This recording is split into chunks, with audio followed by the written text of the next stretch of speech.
General, first question, you have also a lot of experience in Far East, and you served in Japan and in Korea.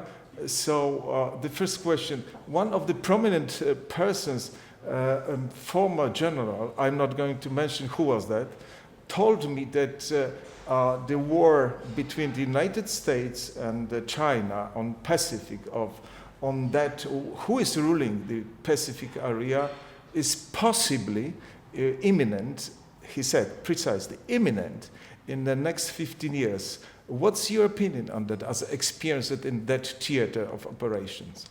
So first of all, good morning.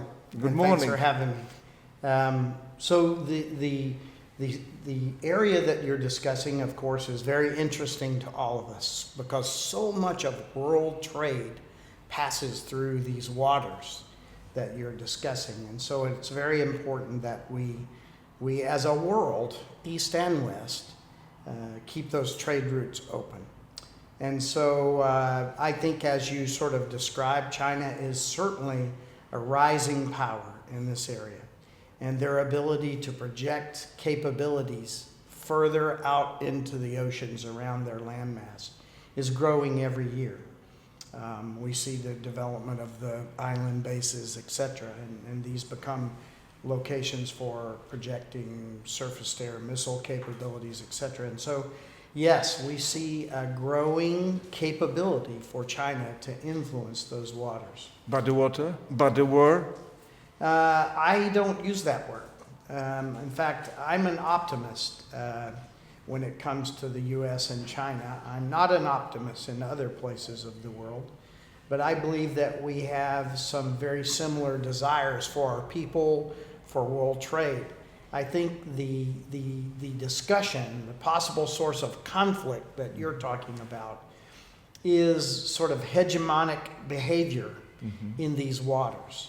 And I'm optimistic that we'll be able to work out a path in the future that allows free trade. But certainly if China begins to exert powers that limit the world's ability to use these waters, then we are headed for problems. General, let's turn into Europe right now. We are right now, we got a lot of noise around the permanent American base in Poland, in different form, US Air Force base or the Land Forces base, US Army base, anything. And we expect the formal report on the possibility and the financial aspects of that. We expect that in the beginning of March next year from Pentagon. How do you see the future of the establishing such a permanent base in Poland? Right now it's still rising. I mean, a lot of noises right now around that. So first and foremost, I'm glad we're having this conversation. We are here for a German Marshall Fund event where we're going to talk about many of these issues. And I'm going to be asking all of the people at the event some similar questions about, have we done everything that we need to do to adapt NATO?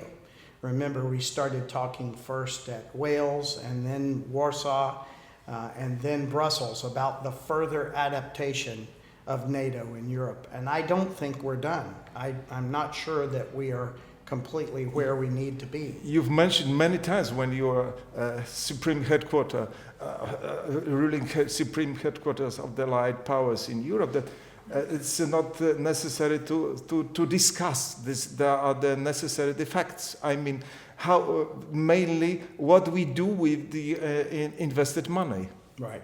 So the bottom line is we need to continue to determine, have we accomplished everything that we set out to do in order to meet the challenge that we see? Even if we just measure ourselves by the force that Russia put on the border of Ukraine for either Crimea or the Donbass, are we ready to meet that threat? Have we got ourselves ready to respond at threat speed, which requires forward stationing of either equipment or troops? And so there are some very important questions to be asked yet. I personally do not believe that we are done yet with the adaptation that we need to do. You're also talking about U.S. Yes, U.S. is a central part of NATO, of course, and of course the Polish people and the U.S. people have a very close relationship. But we, the U.S., and we, NATO, I don't think have accomplished everything that we set out to do, and so there's more work to be done. So this is not so, it's a fast and speed decision, I mean, in front of us on the permanent base of, I would bet myself rather for enhancing, let's say, mixing relations. It means the units which will be not permanent, but let's say mixing places and so on, Right. instead of permanent. I would bet for that. So What about you? So there are many options that we can go to. But this is not prevalent yet. I don't think anyone has made the final decision yet. And as you know, this will be an important decision not only for the U.S. and Poland, but it will be an important decision for NATO, and that our allies are Yes, on board. this is very clever point of view, because it's not the Polish-American, this is a whole NATO decision. Exactly. And we are putting that on the field of the, let's say, Polish-US. But this is a NATO, 29 countries. And all together we must find any solution. This will be hard for me to keep saying, because remember, it was only 28 when I was the SACEUR, and I have to remember my numbers now. But your point is well taken. And what we want to do is do something that is congruent and helpful and contributing to the larger security issue. But of course, some of the discussions will be more bilateral in nature. Next question is going into your, let's say, technological experience as a pilot, F-16 pilot, and commander of the huge formations of the U.S. Air Force. Mm-hmm. Do you think that, let's say, human-piloted planes are still valid in the near future, or that will be the war of robots? No, they will always be relevant. So it's an interesting question that I've actually had conversations with our scientists and things in the United States, and people who talk about the way the brain functions with the body. And there are missions which are absolutely perfectly matched to unmanned aircraft. But remember that they're not pilotless aircraft, because these unmanned aircraft are tied to pilots in the rear. And we are generations yet away from now what I would call real artificial intelligence at the edge in aviation. And so I do believe that there is a long period of time where pilots are important. And one of the interesting conversations that I've had is about the bandwidth between the brain and the eyes and the hands, senses to action to brain. The bandwidth there is really hard to replicate.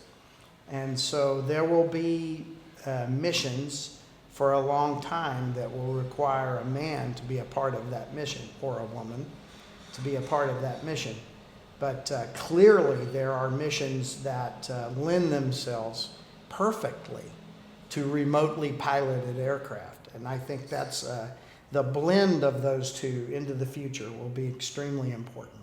What we now observe is following American path into the, let's say, our superiority fighters in the form of Russian Sukhoi 57 and the Chinese equivalent of that.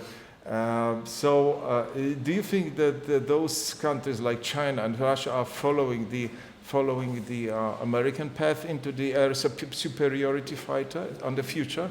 So I would put it a little differently than you described it, but I think we agree. And that is that for many years, the West, United States and its partners, who have also some sophisticated capabilities, in the past, recent past, we have enjoyed a broad margin of superiority in this mission.